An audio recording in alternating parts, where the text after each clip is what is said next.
Hello, my name's Jessica and I'm one of the diabetes specialist nurses. We are a team of 10 DSNs and we are here to help support you. The diabetes team are passionate about delivering high quality care. In order to do this, it's important that we get the basics of diabetes care right. This will allow us to reduce the risk of complications for patients and assess their treatment appropriately. We have created a short presentation and we are hoping that you can use this as a teaching tool within your area. Please share this with members of your team. Who needs a referral? It's so important to complete the diabetes care pathway on EPR. This will help to establish the patient's modified diabetes patient at risk score and guide you on who needs a referral to the team. It is a simple tick box exercise and it is easy to complete. This is now part of the admission document. You can also search for it by clicking on Enter Document on EPR and typing in Diabetes Care Pathway-Nurse. This pathway must be completed at the time of admission by the admitting nurse. This tool can be used at any time during the patient's stay, whenever there is a change in their clinical condition or there are concerns about the diabetes management. Please refer to the diabetes team for all patients scoring equal to or above 2. All patients scoring above 8 will need a diabetes physician review prior to discharge, and all patients with foot ulcers should be referred to the diabetes inpatient podiatrists. Where can I get help? The diabetes specialist nurses now work over 7 days. If you require assistance with a patient, you can make a referral on EPR. If you require urgent assistance, you can call the team via switch. Capillary blood glucose checks. Please ensure that you are using the correct terminology. It's not a BM. This is an outdated term in which BM was the abbreviation for Boehringer Mannheim, a pharmaceutical company that was purchased by Roche in 1997. When completing a capillary blood glucose check on a patient, please check that you wash the patient's hands with soap and warm water. Please do not use wet wipes as the glycerin in them can affect the test result. Make sure their hands are warm so it's easy to get blood and aim to avoid their thumb and index finger. It's so important to test at the right time. Please test pre-meals and pre-bed. If this isn't possible, please test at least 2 hours post-meal. This is known as a postprandial test. Testing soon after food will provide an inappropriate measure and will make it difficult to adjust treatment safely. Ketones and when to check. Ketones are a type of chemical that your liver produces when it breaks down fats. Your body uses ketones for energy, typically during fasting, long periods of exercise, or when you don't have as many carbohydrates. You can have low levels of ketones in your blood without it being a problem. When ketones build up in the blood, they can become acidic and lead to diabetic ketoacidosis, also known as DKA. This can be life-threatening. So, who's at higher risk? Patients with type 1 diabetes, critically unwell patients, patients with type 2 diabetes on an SGLT2 tablet, for example dapagliflozin, patients on an insulin pump, pregnant patients, and children and young people. You can test for ketones using urine ketone sticks or blood ketone sticks. Urine ketone testing can be used as first line in low-risk patients. Blood ketone testing should be used in high-risk patients. A level of 0.6 or less is considered normal. Self-administration and insulin needles. If a patient is able to do so, please allow them to self-administer their own insulin. The self-administration of insulin in hospital piloted in October 2020 and allows the patient to have greater independence. This process has led to positive feedback from patients and insulin administration aligning with meal times.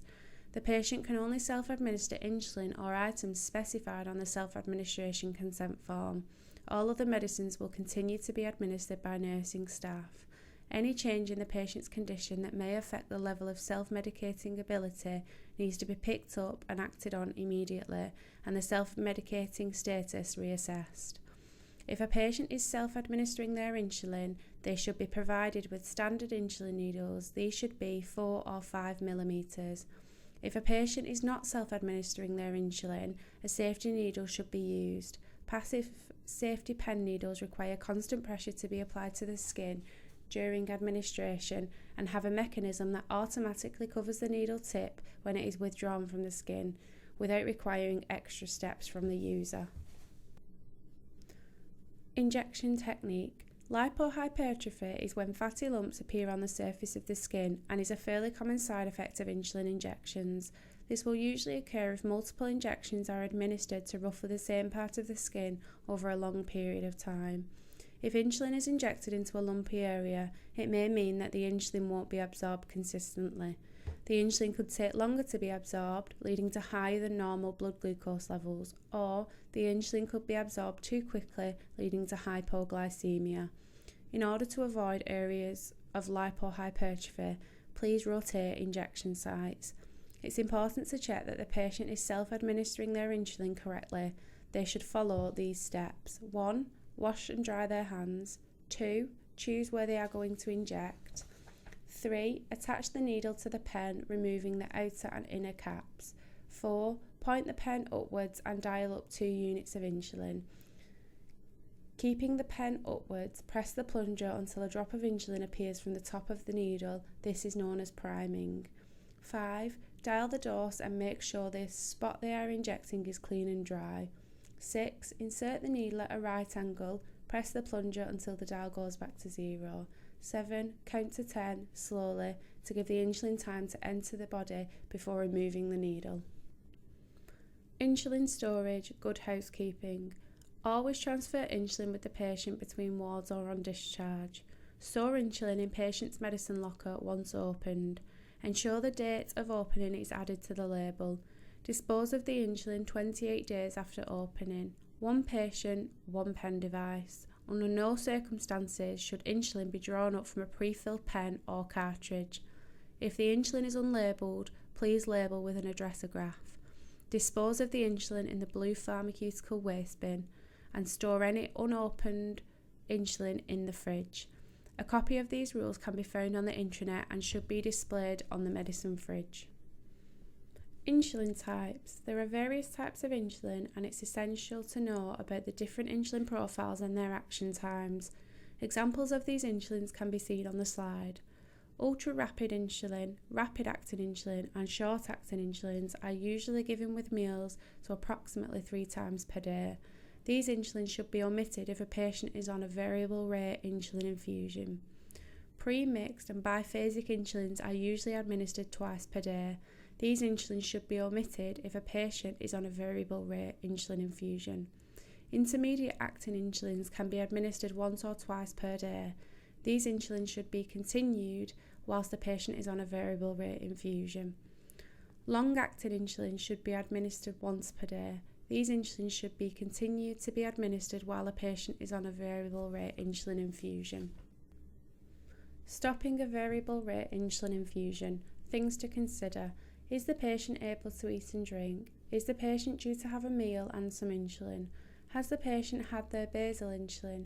IV insulin wears off within minutes, so you need to have made sure that the patient has had their basal insulin and that they have had some fast-acting insulin with food before you stop the infusion. Once this has been administered, wait 30 minutes and then remove the infusion. This will give the subcutaneous insulin chance to work. If the patient is on a twice per day insulin, you need to give the insulin at breakfast or tea with food and then stop the variable rate 30 minutes later. If the patient is on a once a day insulin or tablets, use your common sense. Give the tablets at breakfast before stopping the IV infusion. Hypoglycemia. These are also known as hypos. Signs and symptoms of hypoglycemia are listed on this slide. It's important to note that not all patients will display these symptoms. This is known as hypo-unawareness. This is why it's important to monitor blood glucose levels. So why are hypos bad news? The signs and symptoms of hypos can be unpleasant for the patient and harmful. Patients experiencing episodes of hypoglycemia are at an increased risk of cardiovascular events, fall-related fractures and mortality. There is a 2-fold increased mortality rate for those above 70 years old in hospital. All these complications lead to an increased length of stay and a large cost to the NHS. How can we prevent hypos? Timing of mealtime insulins. These need to be given within 15 minutes of a meal. Remember, GYM 15, glucose insulin meal, the 15-minute deal. Monitor food intake. Please ensure food charts are completed accurately. This will help inform treatment choices. If the patient is not eating, think food first. Please offer snacks. Please also consider a referral to the dietitian if appropriate. Check timing of diabetes medications. Most medications for diabetes should not be given at night, except basal insulin. If a patient is at risk of hypoglycemia overnight, check their blood glucose levels overnight at approximately 3 to 4 a.m. Ask the medical team to review the patient's diabetes treatment. If they are experiencing hypos, it may need altering. If hypos persist, then please refer to the DSN team. Get Bosca ready. Here are some things to think about. The hypo box. Is it checked daily? Has the 3-monthly audit been completed? Diabetes dashboard. Is it up to date and displayed in a staff area?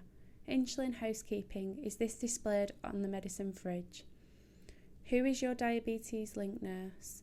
The annual plan. Has it been reviewed within the last 12 months? Who is your diabetes champion of the day?